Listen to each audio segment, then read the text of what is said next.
उसी खुदा में आप सबकी सलामती हो। पार्ट 4 के साथ फिर हाजिर खिदमत हूँ। तूफान थम गया मगर यसू का सवाल बाकी रहा। मत्ती की अंजील उसका 8वां बाब उसकी 26 आयत में लिखा है, उसने उनसे कहा, ऐ कम एतकादो, डरते क्यों हो? गौर करें, तूफान चंद लम्हों में ख़त्म हो गया। तेज हवाएं रुक गईं, उस बड़ी झील में अमन हो गया। लेकिन यसू का सवाल ख़त्म नहीं हुआ। ये सवाल यसू के शागिर्दों ने के लिए नहीं था। ये सवाल आज के हर कमज़ोर इंसान के लिए भी है, जो तूफानों में खुदा की ज़ात पर शक करते हैं और तरह तरह की बातें बनाते हैं। यसू ने ये नहीं कहा कि तुम्हारे हालात परेशानियां, मुसीबतें और तूफान बहुत बड़ा और तकलीफदार है। यसू ने कहा, तुम्हारा ईमान बहुत कमज़ोर है। खुदा की नज़र में मसले मसाइल किसी पैमाने पर या साइज पर नहीं होते, बल्कि ईमान के पैमाने या साइज पर होते हैं। शैतान हमेशा आपके दुख को बढ़ा चढ़ा कर दिखाता है। खुदा हमेशा खुद को बड़ा दिखाता है। अगर हम अपनी निगाहें सिर्फ तूफान पर जमाए रखेंगे तो खौफ हमारा पीछा नहीं छोड़ेगा। अगर हमारी निगाहें मसीह खुदावंद पर होंगी तो हमें ईमान में मजबूती मिलेगी।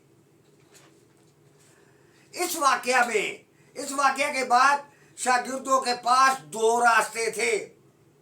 या तो शागिर्द उम्र भर इस तूफान के खौफ को याद रखते, या फिर उम्र भर उस तूफान के मालिक को याद रखते जिसने डांट कर तूफान को खामोश कर दिया। शागिर्दों ने यसू के अपने दिलों में बिठा लिया और यसू को याद रखा, और ये वाकया खुशखबरी का हिस्सा बन गया। आज सवाल ये नहीं कि तुम्हारी जिंदगी में कितने तूफान आए। सवाल ये है कि इन तूफानों ने आपके ईमान को मजबूत किया या कमजोर किया। हर आजमाइश के बाद खुदा हमसे यही सवाल करता है, तुमने मुझ पर कितना भरोसा किया? तूफान एक दिन खत्म हो जाते हैं, मगर खुदा का एक ही सवाल बाकी रह जाता है, क्या अब तुम मुझ पर पहले से ज्यादा ईमान और भरोसा रखते हो? जिस कश्ती में यसू मौजूद हो वो डूबने के लिए नहीं बल्कि गवाही देने के लिए होती है। शागिर्द जब कश्ती में सवार हुए तो वो नहीं जानते थे कि हमारा सामना तूफान से भी हो सकता है, और जब तूफान आया तो शागिर्दों ने समझ लिया कि अब सब कुछ खत्म हो गया है। मगर खुदा की नज़र में ये अंजाम नहीं था, बल्कि एक नई शुरुआत थी। अगर वो कश्ती डूब जाती तो सिर्फ चंद जानें ज़ाया होती, लेकिन जब कश्ती बच गई तो दुनिया को एक नई गवाही मिल गई कि झीलों, समंदरों और तूफानों का मालिक भी है। इसी तरह हमारी जिंदगी भी एक कश्ती है। कभी बीमारी का तूफान आता है, कभी गुर्बत का तूफान आता है, कभी बेइंसाफी का तूफान आता है, कभी तन्हाई का तूफान ज़हनी तकलीफ पहुंचाता है।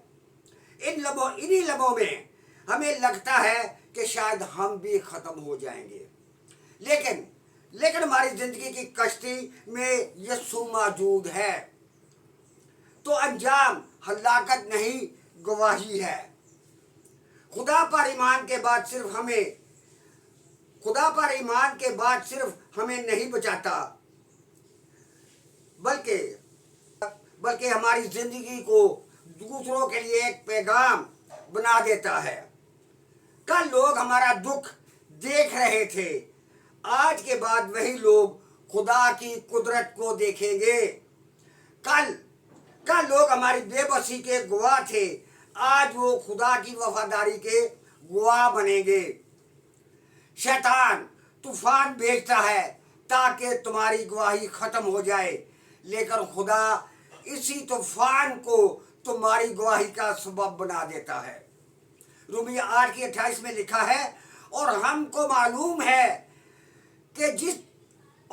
मालूम है कि सब चीजें मिलकर खुदा से मोहब्बत रखने वालों के लिए भलाई पैदा करती हैं, यही उनके लिए जो खुदा के इरादा के मुवाफिक बुलाए गए।